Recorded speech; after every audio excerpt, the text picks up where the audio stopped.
Good evening, everybody. Welcome to Bajirao IAS Academy, UPSC Mains 2024 Gender Studies Paper 2 Analysis. So, till yesterday, we have understood and we have discussed Gender Studies Paper 1 in a very detailed manner, and we have understood the structure and the framework of the answers and how we could present the answers. So, everything we have understood. Right, so in yesterday's session itself, we have discussed two important questions from Gender Studies Paper 2.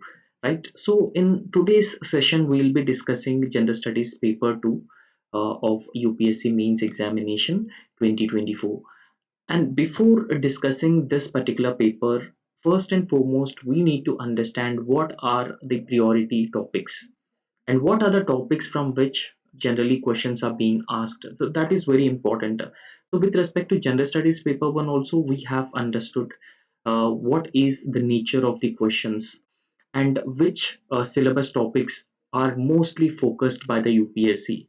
So in a similar way, gender studies paper 2 also, in number of syllabus topics, there are few topics which are very important. So therefore, you have to focus more on those syllabus topics, right?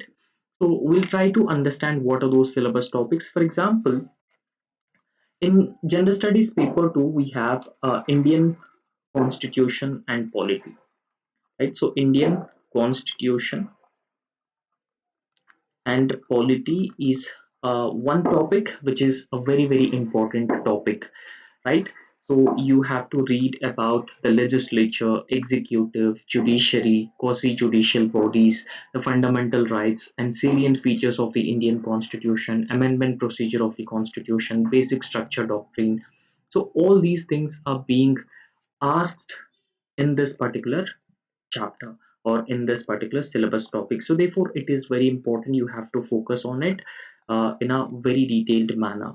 And second most important area from which questions are being asked in gender studies paper 2 is about the governance part, right? So governance is also a very important area from which questions are being increasingly asked.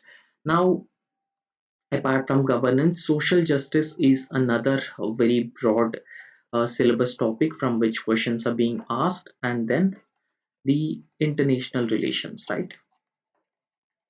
So, international relations is another area where questions are being asked. So, therefore, Indian constitution, polity, governance, social justice, and international relations are the most important topics that the questions are being asked. Now, whatever questions that we are going to discuss in the session are broadly from these four different syllabus topics, right? So you have to focus adequately and you should have a hold on the keywords from these specific topics.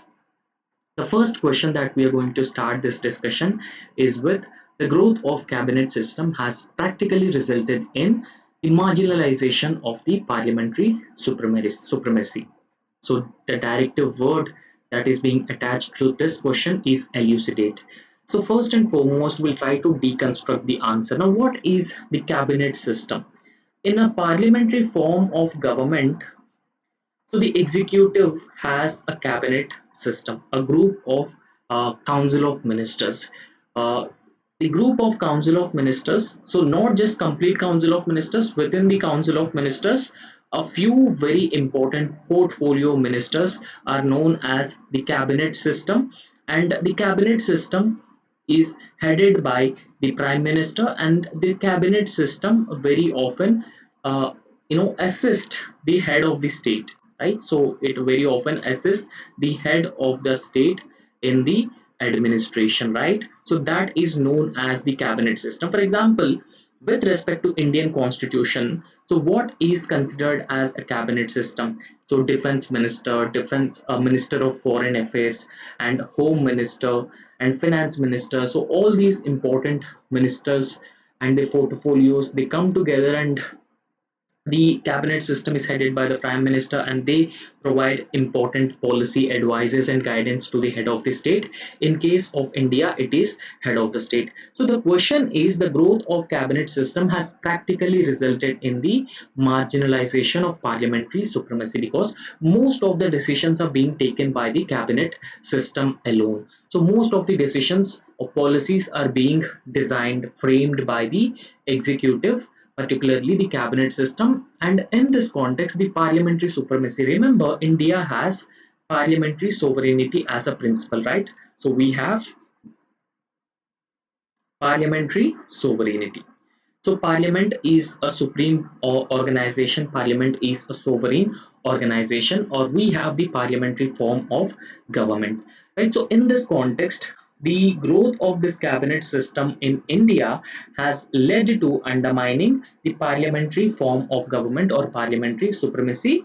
So we need to elucidate this particular answer. We should find out the reasons for the same. So this question has an approach, a structure, right? So first and foremost, you have to briefly define what constitutes cabinet system, what is cabinet system, and then you need to discuss the parliamentary supremacy in India, and what does parliamentary supremacy actually means.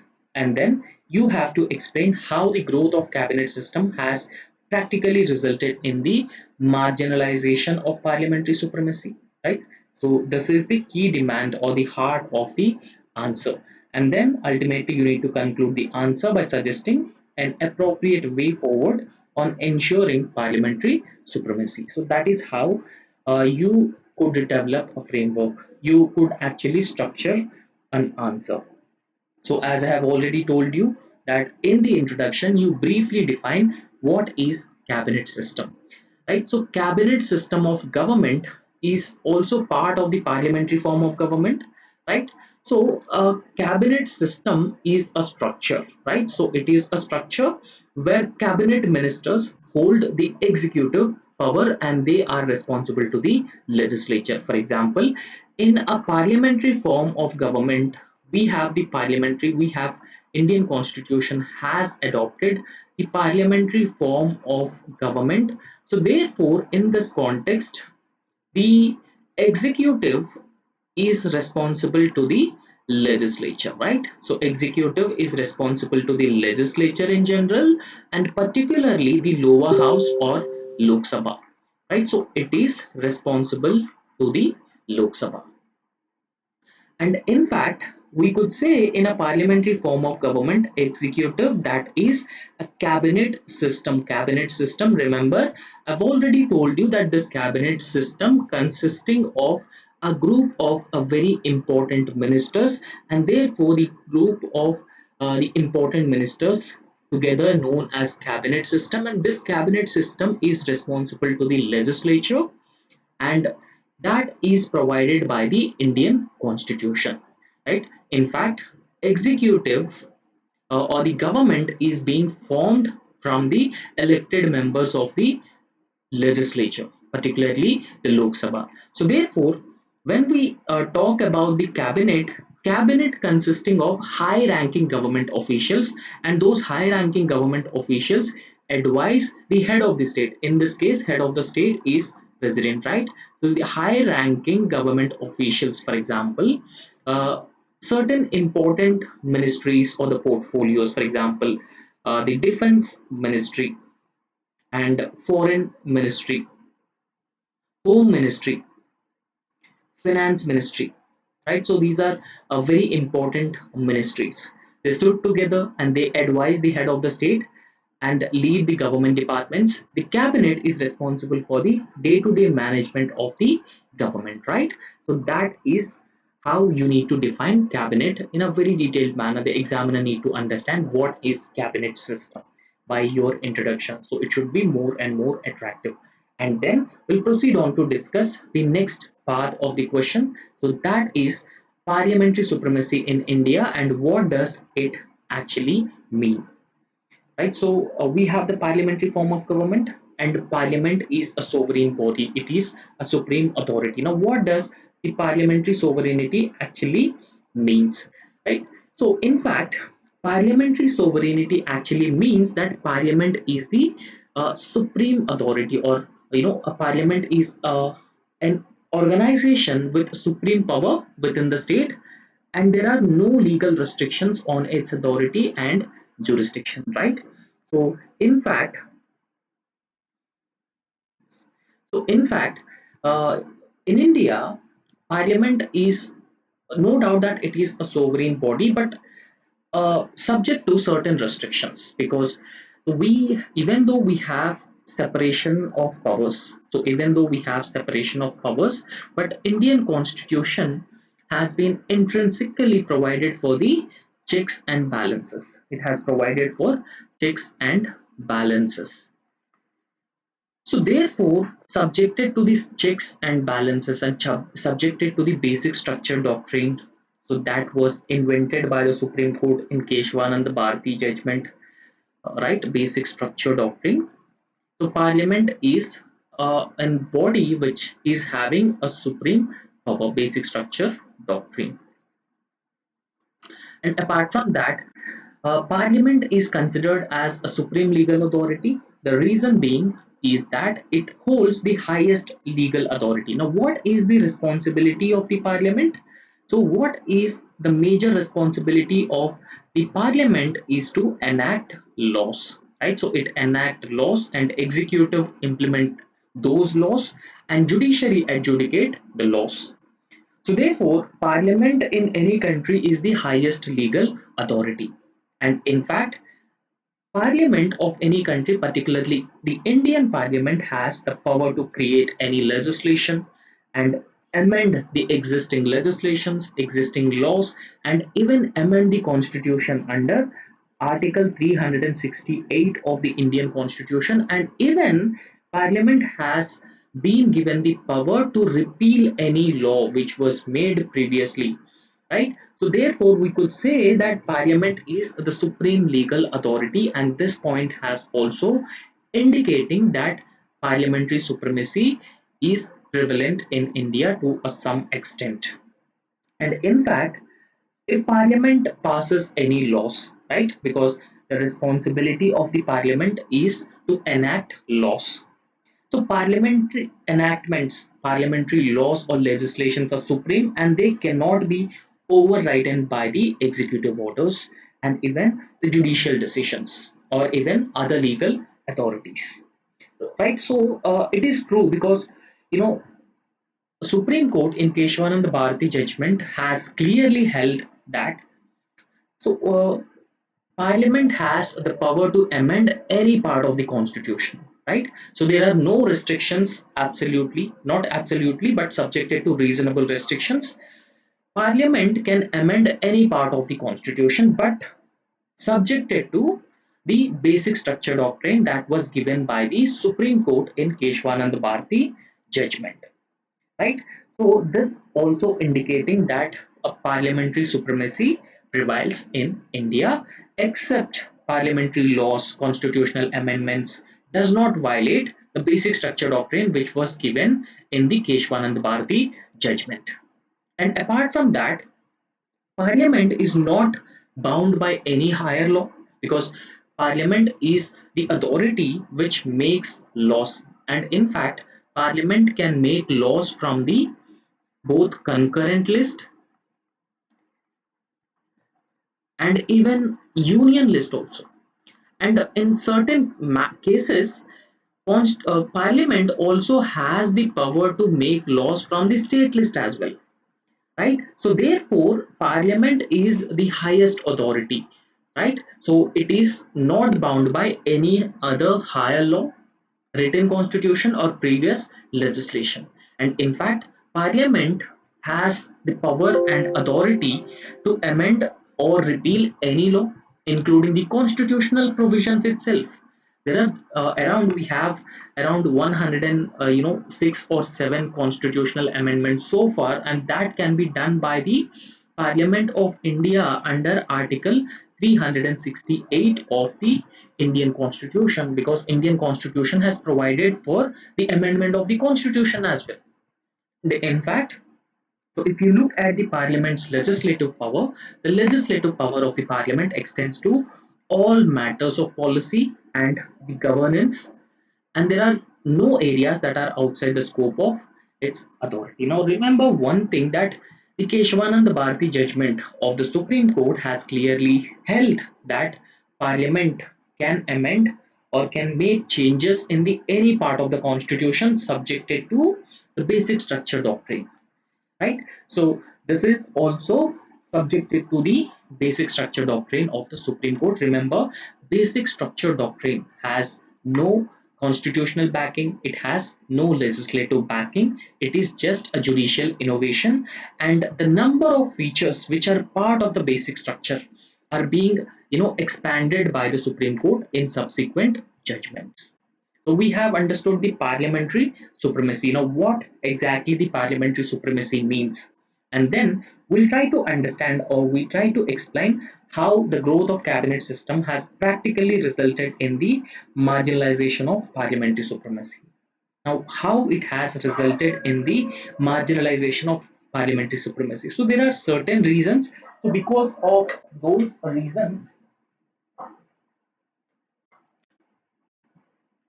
right? So because of those particular reasons, it has led to the marginalization of the parliamentary supremacy. So we'll try to understand those respective reasons.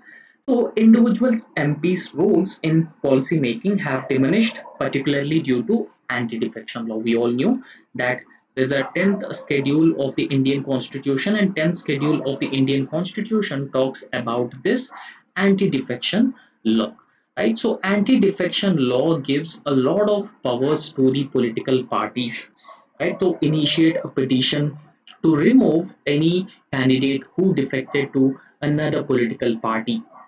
And in fact, so a major powers are being given to the speaker of the Lok Sabha, right? The speaker in case of Lok Sabha, and even chairman in case of Rajya Sabha, and respective state legislative assemblies.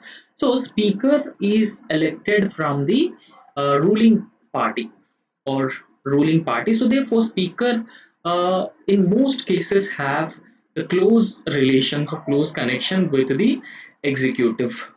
So, therefore, in a way, anti-defection law has been diluting the parliamentary supremacy, because remember, executive means the cabinet system, and cabinet system has been already diluting the functioning of the parliament, but anti-defection law along with the speaker have also been to some extent diluting the functioning of the parliament or parliamentary supremacy. And in fact, as per this anti-defection law, party discipline and whip system, they very often override the individual conscience votes, and that has been leading to the declining role of individual MPs and also increasing absenteeism. So remember that, you know, whenever a political party issues a whip with respect to a voting of a candidate in any major bills or no confidence motions. For example, imagine that there's a political party B, and this political party B has around 25 members in the Lok Sabha. So it has 25 members in the Lok Sabha, and there is a no confidence motion. No confidence motion, voting on no confidence motion has been taking place in the lower house. Now, political party B collectively issues a whip. So that is an order which is being issued by political party B to all the members of its political party, that you have to vote uh, one particular political party. You have to vote for or against this no confidence motion, and that is the order or whip issued by the 25, issued by the political party B to 25 of its members. So, however, members must follow the whip of the political party. They cannot have their individual expressions. They cannot have their own views with respect to the no confidence motion on the government. So, in case any member out of these 25 members voted against the whip, so he would be disqualified under the anti-defection law. So that makes the anti-defection law more and more draconian, and it has also been diluting the supremacy of the parliament. And in fact, Parliamentary debates, while they are still very, very important, parliamentary debates are very important. So they have less impact on the policy outcomes due to the lack of opposition and the prevalence of majoritarianism. So we all are seeing that in last two Lok Sabha or general elections, there's a huge majority for the ruling parties, ruling National Democratic Alliance (NDA) coalition.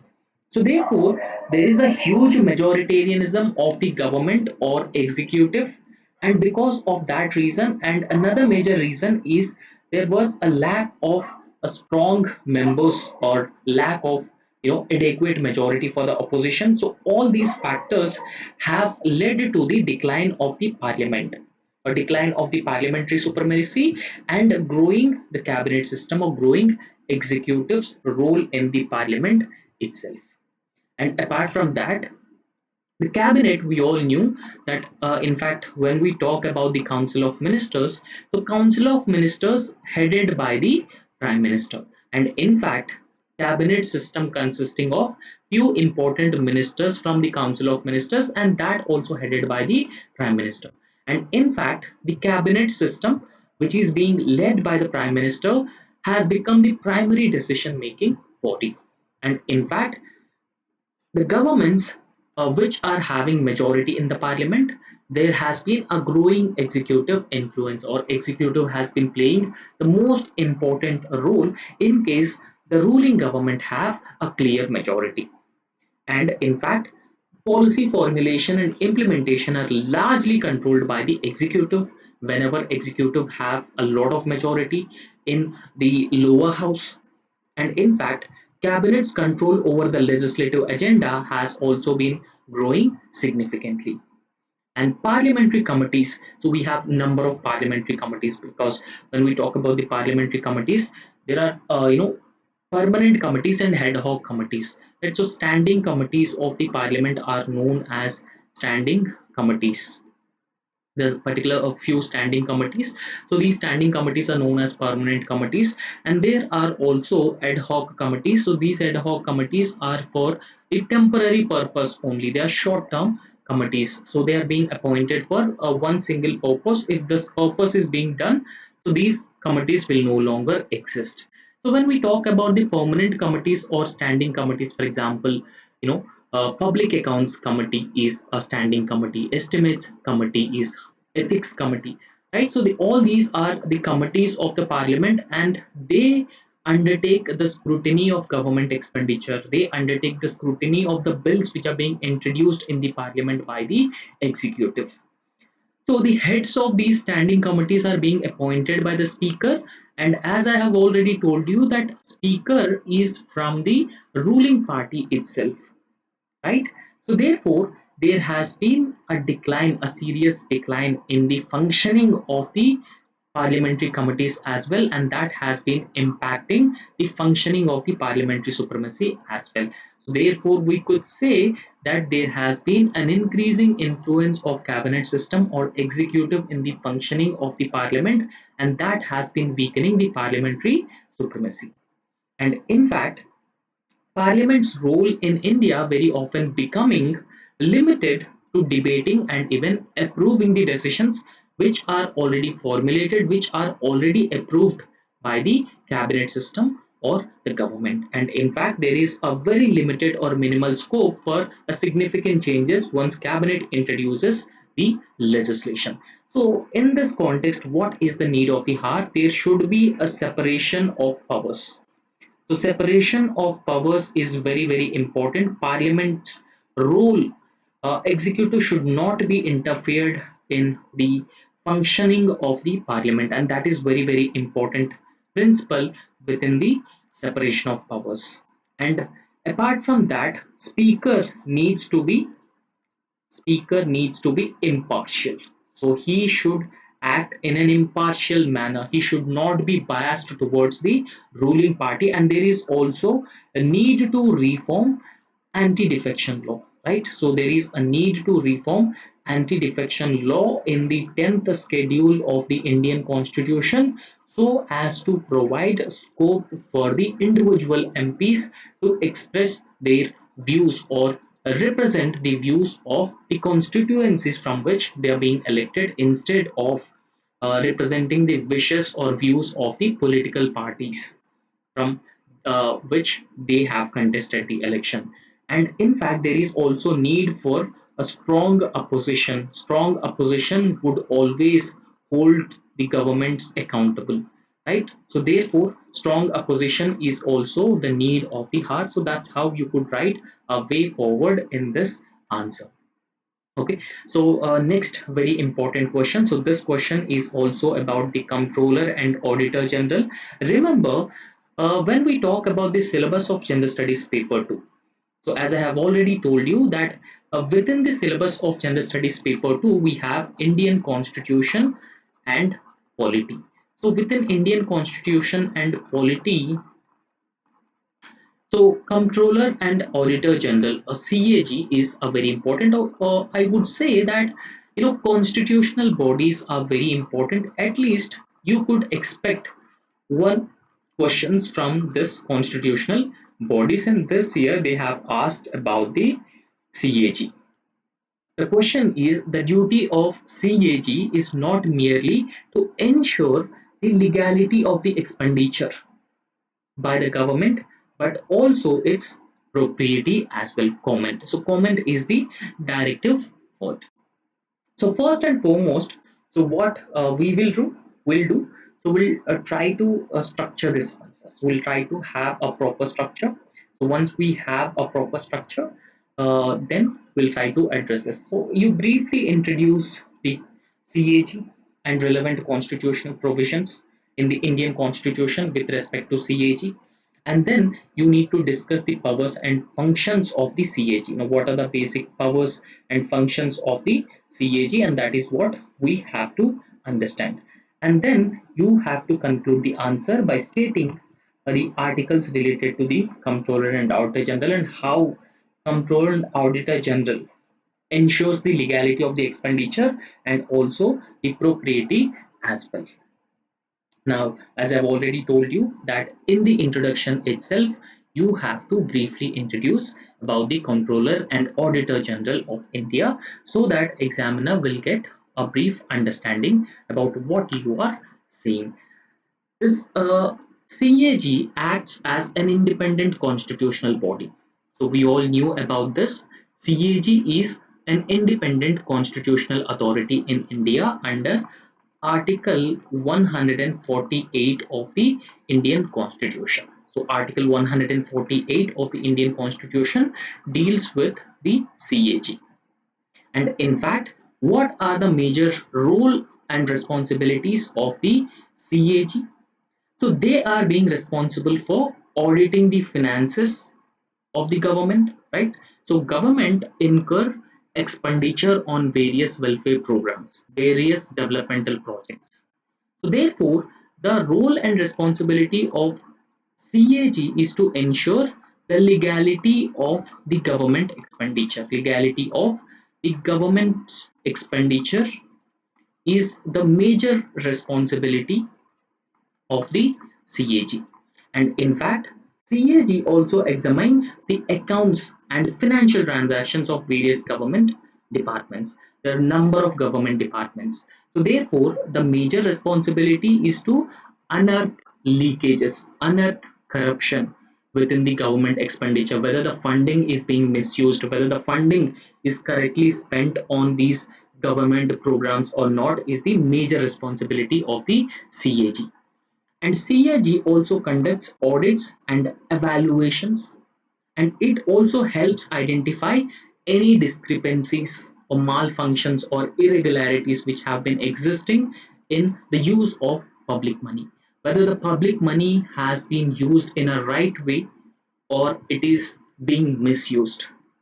And in fact, CAG as a constitutional authority and it safeguards the public expenditure. So therefore, overall, it safeguards the interests of the citizens. And in fact, CAG is also very well known as a flag bearer of transparency and accountability in the governance system. So that's how you could introduce about the controller and auditor general. So therefore, it would become more and more impressive. Now, what are the powers and functions of the CAG? So next part of the answer, we need to understand what are the major powers and functions of the CAG. Remember, this is very, very important, and there is also a high probability of repeating this question. So therefore, it is a very important question. And CAG handles the audit of accounts of the union government and state governments.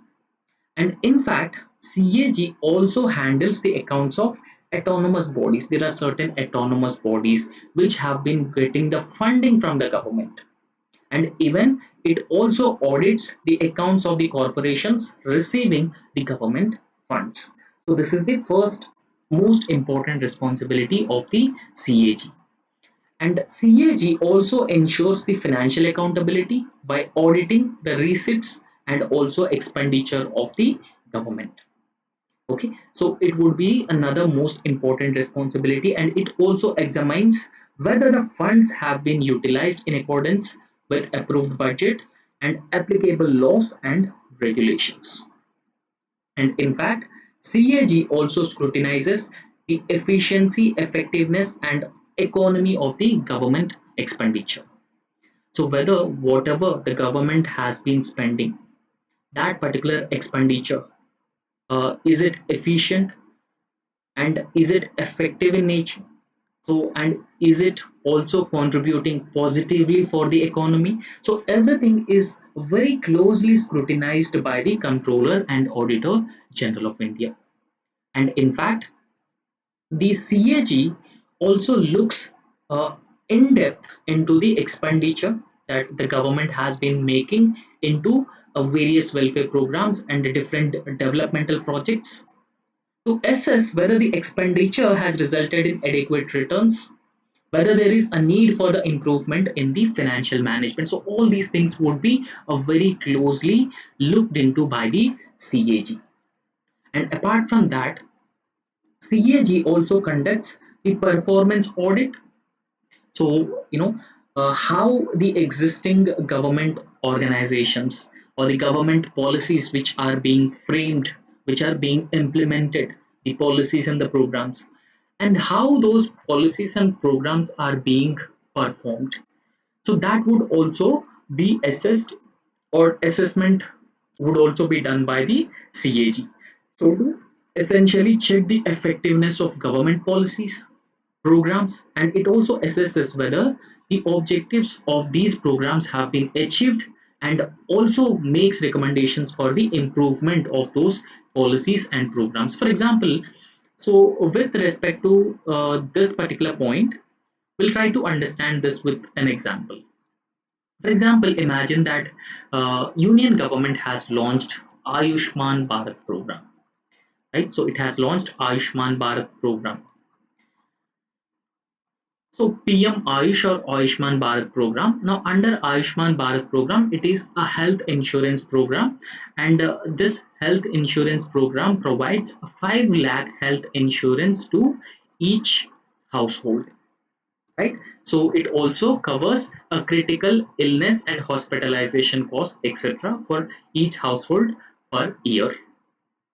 Now, government also spend a lot of money in this particular scheme as well. So CAG also conducts or assesses the effectiveness of these policies and programs. So that is known as the performance audit. And this is not just one single program, there are multiple programs, and CAG's major responsibility is also conducting the performance audits of such schemes. And in fact, CAG also verifies whether government departments, government agencies have complied with the regulations governing the financial transactions, whether they have complied with those regulations. And it also ensures that financial discipline is maintained by these departments and maintained, and funds are being used for the authorized purposes. So these are all the major roles and responsibilities and the functions of the CAG that it regularly performs. And CAG also examines the collection of revenue by the government, because remember that Government also collects revenue, right? So, for example, government also has the receipts, revenue receipts as well, and capital receipts as well. So CAG also examines the collection of the revenue by the government, and it also ensures that all revenues due to the government have been collected and accounted for and credited to the appropriate accounts as well. And CAG audits the accounts and transactions of the public sector undertakings to ensure transparency, accountability, and also proper financial management. So all these are major functions of CAG when it comes to safeguarding the public purse, right? So as I've already told you that its major responsibility is safeguarding the public purse and also protecting the interests of the citizens. So in this context, even though it is a constitutional body, so still there is a certain degree of government involvement and interference within the functioning of controller and auditor general, and that results in compromising its efficiency and effectiveness, and also compromising the overall transparency and accountability of the CAG to the people. So in this context, there should be no involvement of executive in any sort, whether in appointments, whether in the functioning of the CAG, etc. So therefore, it is very important that CAG should function as an independent constitutional authority, and it continues to ensure or it continues to enhance transparency and accountability in the government expenditure, and it should continues to hold governments accountable. So that is very important to make sure the governments are working in a transparent and accountable manner. And ultimately, in conclusion, you can write that in India the top public servant is the CAG, and he is in charge of improving the accountability by inspecting and also describing the functioning of the government expenditure, as it was stated in the constitutional provisions from article 148 to 151 of the Indian constitution. So that's how you have to conclude this answer. Remember, this is just a 10 marker answer. You should not write more than 150 words, and you would not have too much space to write more than 150 words, right? So you would be given 2 pages only, and you have to write the answer in those 2 pages itself. And with this, we'll proceed on to the next important question, and this is very important. And every year you could expect at least 1 or 2 questions from this topic itself. So I hope you get to know about this topic. This is about the local self-government. So this topic is about local self-governance or government institutions in India. So when I say local self-government, local self-governance institutions, so we all knew about the panchayats at the local level. And in fact, 73rd and 74th Constitutional Amendment Acts. Remember, these 73rd and 74th Constitutional Amendment Acts and local self-governments are very important, and you should not go into the exam without reading the local self-governance institutions and 73rd and 74th Constitutional Amendment Acts. So they are very important and you must read this thoroughly, right? So we all knew that 73rd and 74th Constitutional Amendment Acts have been passed to ensure the democratic decentralization. Democratic decentralization is one of the objectives of the 73rd and 74th Constitutional Amendment, and then instill grassroots democracy. So grassroots democracy in India, and also ensure participatory governance at the grassroots level. So these are the basic objectives of the 73rd and 74th Constitutional Amendment Acts. Right. So as of now, the local self-governance institutions at the local levels have been facing a lot of problems. They don't have adequate funds, finances, functions, and functionaries, and that is one of the major problems that these local self-governance institutions have been facing. Now, in this context, we'll try to understand the approach of this question. So, first and foremost, we'll try to read this question. The question is, analyze the role of local bodies in providing good governance at the local level, right? So that is the first part of this question. So, right, so you need to analyze the role of local bodies in providing good governance at the local level, how these local self-governance institutions provide good governance, and then you need to write the pros and cons of merging the rural local bodies with the urban local bodies. So that is the basic question, and this is very simple question. Remember that this is very simple, it is very easy to structure this answer. First and foremost, you have to write about the 73rd and 74th Constitutional Amendment Acts. So you just introduce the local self-governance institutions. And in the next part, discuss the role of local bodies in good governance. So what role does the local self-governance institutions have in the good governance? And then you need to write the pros and cons of merging the rural local bodies with the urban local bodies. And ultimately, you need to conclude the answer by suggesting an appropriate way forward to rejuvenate these local bodies. So that's how you have to have a proper a framework for this particular question. And as I've already told you that in the introduction, you just briefly introduce the local self-governance institutions. And in India, these local self-governance institutions were introduced by the colonial rulers, or British have introduced the modern form of local self-governance institutions way back in 19th and 20th centuries itself. Right, so they are the modern local self-governance institutions based on the Panchayati Raj system or Panchayati Raj institutions. And in fact, even though they were introduced in the 19th and 20th centuries by colonial rulers, these institutions have continued to evolve, and they also started playing a vital and a very important role in the governance of rural India, rural areas in modern India, even after independence also. So, however, the policymakers have thought about the need to give a structured form to these local self-governance institutions, and that's how 73rd and 74th constitutional amendment acts have been framed, giving constitutional status to local self-governance institutions as a third tier governance in India. So they form the third tier governance in India, and 73rd constitutional amendment act deals with the local self-governance institutions or panchayats in rural areas and municipalities and different types of urban local governance institutions in municipal areas or in towns.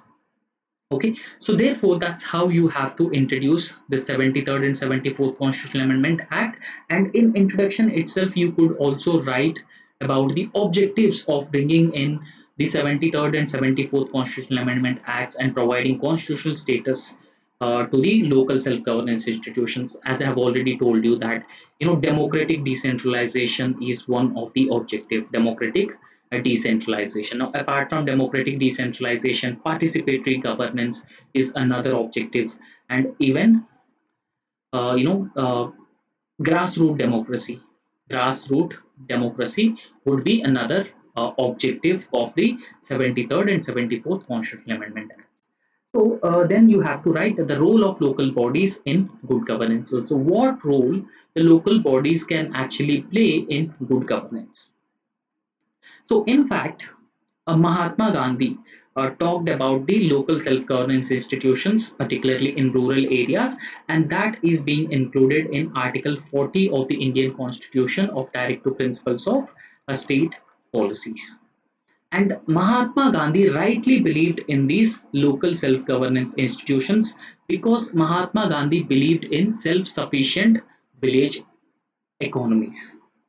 And he also talked about the cottage industries and ensuring, or in order to make villages self-sufficient, local self-government institutions play a very important role. And in fact, Mahatma Gandhi believed that these local self-government institutions are backbone of India's democracy. So they are backbone of India's democracy. And Mahatma Gandhi also believed that these decentralized local government bodies have the power to make decisions at the community level. So they can actually make decisions at the community level, and that is what Mahatma Gandhi believed about these local self-governance institutions.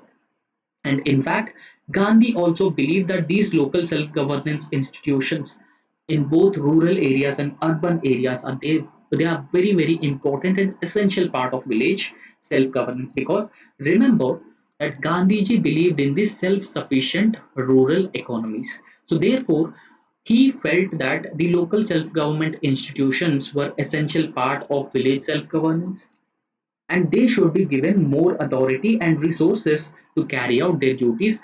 However, as of now, the local self governance institutions don't have the resources with them, and they don't have adequate powers. The problems with the local self governance institutions is that they don't have adequate powers, functions, and also finances. So, this is the major problem that they have been facing.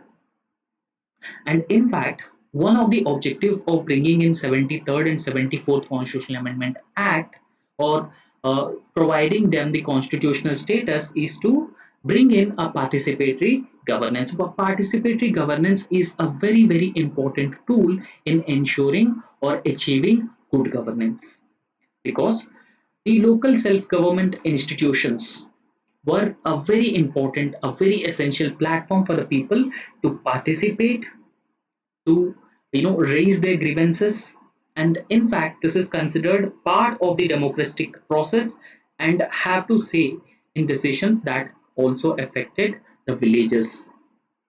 And Gandhi also believed that these panchayati raj institutions should be accountable to the people, and they served that they should be transparent and responsive in their decision making body. And that's why the 73rd Constitutional Amendment Act, particularly article 243, article 243 g, talks about the gram sabha as well, right? So gram sabha, where the village porters would regularly take part in the functioning of the villages or local self-governance institutions, and gram sabhas would decide the eligible households for various government schemes, right? And they would also decide the programs or the policies that have to be implemented and various infrastructure development projects. And in case the villages have any concerns, any grievances regarding the implementation of Manrega program, eligibility criteria regarding the Manrega program, so everything would be decided by the Gram Sabhas itself. Now, the next part of the question is, what are the pros and cons of merging the rural local bodies with the urban local bodies? So that is what we need to understand. Now, what are the basic pros and cons of merging these rural local bodies with urban local bodies?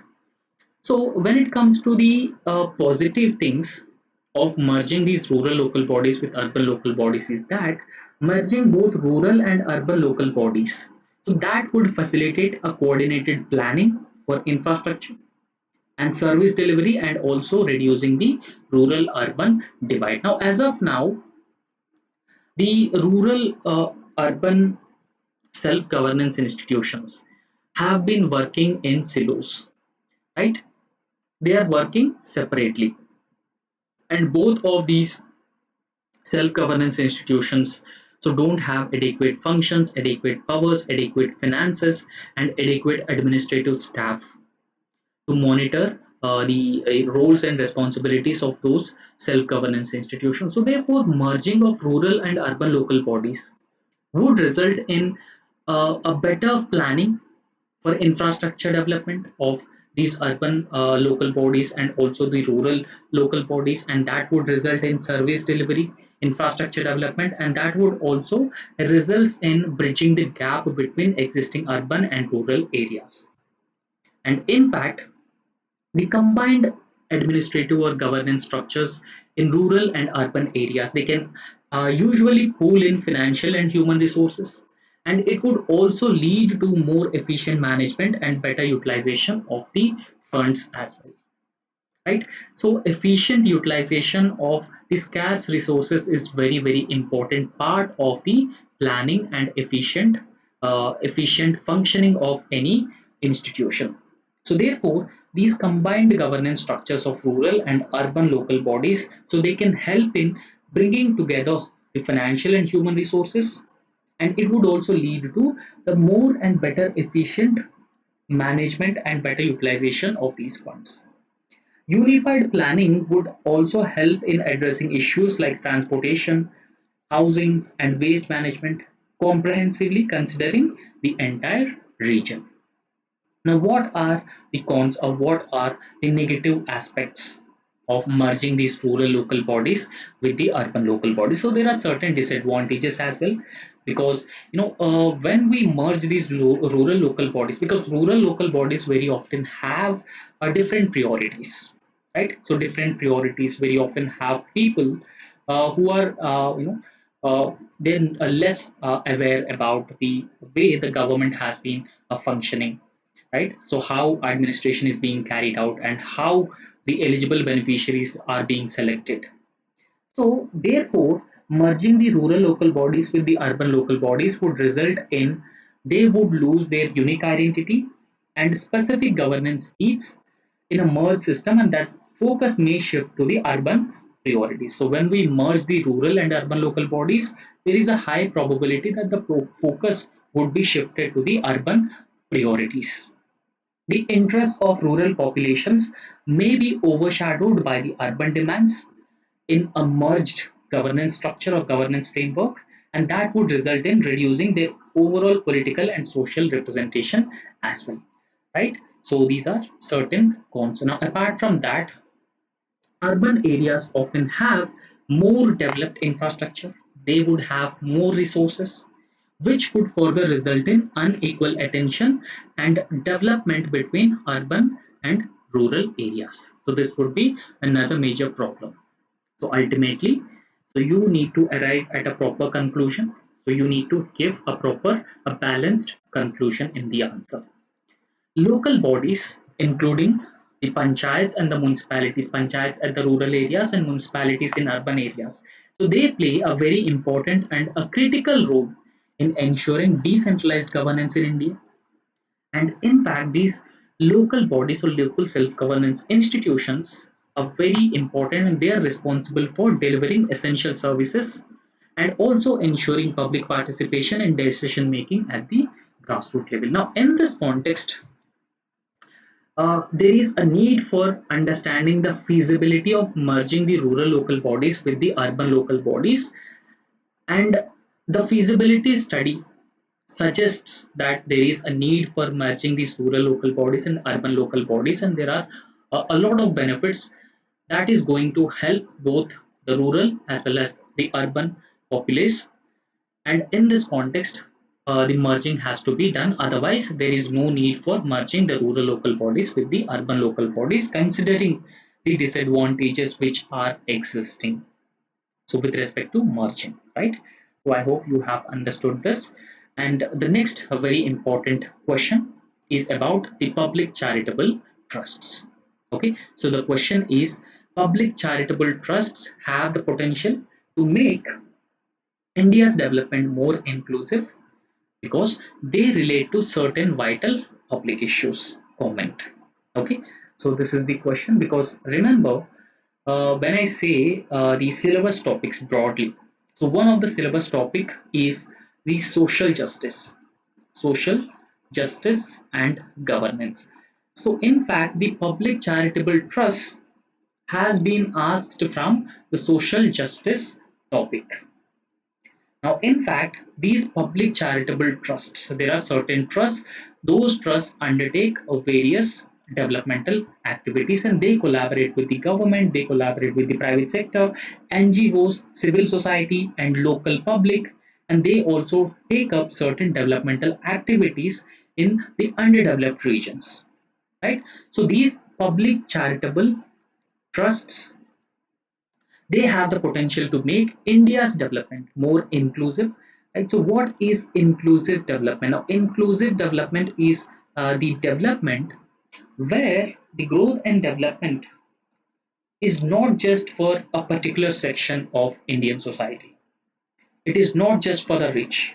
It is not just for one particular caste, not just for one particular region, one particular religion, ethnicity.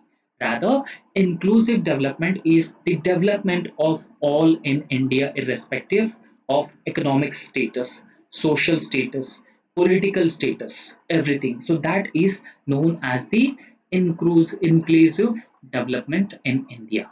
Right? So, how public charitable trusts have the potential to make India's overall development. Remember, we wanted to become Vikasit Bharat or developed country by the year 2047, and that is the year we would celebrate 100 years of our independence. So we wanted to become a Vikasit Bharat. We wanted to become a Vikasit Bharat by 2047. Right. So in this context, so these public charitable trusts have the potential to make India's development more inclusive because uh, they these public charitable trusts are related to certain public issues. Right? So what should be the approach for this question? So we'll try to understand the approach as well. So first and foremost, you have to introduce this answer by defining what are these public charitable trusts. And then you need to give a detailed account of these charitable trusts, a detailed account, briefly, so that would be enough. And then discuss how these public charitable trusts can make India's development more inclusive, and also write some issues in the functioning of charitable trusts. And ultimately, you need to conclude the answer by providing a way forward as well. So you can also go through certain elements which are part of inclusive growth. Now, what constitutes inclusive growth and what are the elements which are part of inclusive growth? For example, employment creation, agriculture development, social sector development, equal distribution of income, gender equality, environmental protection, and reduction in regional disparities, industrial development, poverty alleviation. So all these are the elements which are part of the inclusive growth. Okay, so as I've already told you, first and foremost, you just briefly define these public charitable trusts. So, public charitable trusts play a very important and they play a significant role in India's overall development landscape because they are poised to address the vital public issues and they also complement the government efforts. Remember, as I have already told you, that these public charitable trusts very often work collectively with the government, private sector, civil society, non-governmental organizations, and people in the underdeveloped regions by undertaking certain developmental projects. And these trusts have the potential to make development more inclusive due to their focused approach and even their ability to reach the underserved communities or underdeveloped areas. So that's how you could briefly introduce this answer. And then, as I've already told you, that you should give a brief or detailed account of charitable trusts in India.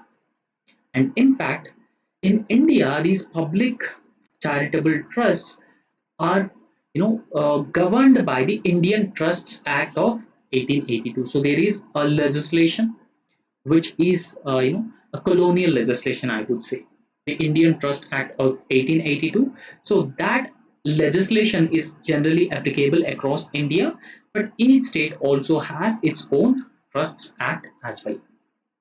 Okay, so apart from that, state and other beneficiaries of the public charitable trusts can regulate and supervise its working. Okay, so they can usually regulate and supervise the working or the functioning of these public charitable trusts. So in order to receive funds from the governments by these public charitable trusts, these public charitable trusts must meet certain eligibility criteria. So they should have a certain eligibility criteria and they must meet that particular eligibility criteria to get regular funding from the government. So the eligibility criteria also includes the age of these public charitable trusts, the performance profile, the audit of the public charitable trust over the expenditure of the funding from various sources on different developmental projects, and also the experience as well. So all these factors would be taken into consideration. And these public charitable trusts are eligible for tax exemptions under and ATG certificates under the Income Tax Act. So this is how you can write a few points about the charitable trusts in India, and then you need to proceed to discuss how public charitable trust can make India's development more inclusive. So this is what you have to discuss in a detailed manner, because this part is the heart of the answer. Right? So how these public charitable trusts would make India's development more inclusive. Now, in India, there are a lot of public charitable trusts. And in fact, these public charitable trusts operate at the grassroots level. Now, what is grassroots level? So, most of these public charitable trusts, they operate at the village level. So, thereby ensuring that local communities are actively involved in the overall developmental process. Right? So, they involve local communities. So, that ensures participatory governance, and a grassroots level development. And in fact, they undertake a lot of projects, for example, agriculture development and groundwater recharge, building schools and hospitals to provide education and healthcare facilities. They also provide undertake skill development projects for women, and they also promote entrepreneurship, and they also provide training to the women and the youth in various aspects. So all these things are being done by these public charitable trusts at the grassroots level. And in fact, these public charitable trusts, since they work at the grassroots level, the common approach that they follow is the participatory approach. And this participatory approach that is being followed by these public charitable trusts not only empowers the communities, but they also makes developmental initiatives more sustainable and responsive to local needs. And in fact, these public charitable trusts are also a crucial mechanism, or a very important mechanism, for channelizing the corporate social responsibility, right? So there is a CSR funding, social responsibility funding. So this CSR funding means that every private company with some a specified amount of net worth have to spend 2% to 3 percentage of its revenue on various aspects. For example, poverty alleviation, girls education, and education infrastructure, healthcare infrastructure, rural connectivity, drinking water projects. So all these projects, 2 percentage of the funding would be spent on those uh, high impact community developmental projects. So the charitable trust, a crucial mechanism for channeling the corporate social responsibility or CSR funds towards a meaningful developmental projects. For example, Ajim Premji Foundation and Tata Trust. So all these trusts and foundations would channelize the CSR funds into high impact community development projects. And these funds from the public charitable trusts would allow the trust to implement large scale projects, for example, poverty alleviation, drinking water, healthcare education, and education infrastructure, and in fact, rural connectivity, improving agriculture. So all these things, or agriculture mechanization, they undertake large scale projects, and that can have a transformative impact on the communities in the rural areas. And in fact, trust can also mobilize resources from the private donors. There are a lot of private donors who are ready to contribute funding for the development of the rural areas, or development of underserved and backward areas. So therefore, these trusts also mobilize resources from private donors, augmenting the overall funding available for the developmental initiatives. And trusts can also adopt innovative approach and respond quickly to emerging needs, making them effective in tackling the complex social issues which have been existing. And in fact, Tata Trust, for instance, have implemented diverse programs ranging from nutrition to digital literacy across different underserved areas in India. However, these trusts have been suffering with some issues, so we need to understand those issues in the functioning of these charitable trusts. So there's inefficient transparency, and there's also potential for misuse of funds and inefficient scheme implementation. So that would be one challenge that these trusts have been facing. And charitable trusts are very often misusing the tax benefits, and there's also a lack of strict oversight and financial irregularities which are being and there's also no proper financial planning and even professional management of these charitable trusts. So effective collaboration between the trust and government bodies is essential, is very important to avoid duplication of efforts and also maximize the impact. And long-term funding and continuity of programs remain ongoing challenges for many trusts. Poor governance and inefficient management of public trusts are key challenges plaguing their overall functioning. So this is how you could write some issues which have been plaguing the functioning of charitable trusts. So however, you could also write some suggestions very briefly in the conclusion, and ultimately you could conclude this answer, right? So that's all in this lecture, and thank you so much. So if you like our work, please subscribe our YouTube channel and also hit the like button. Thank you.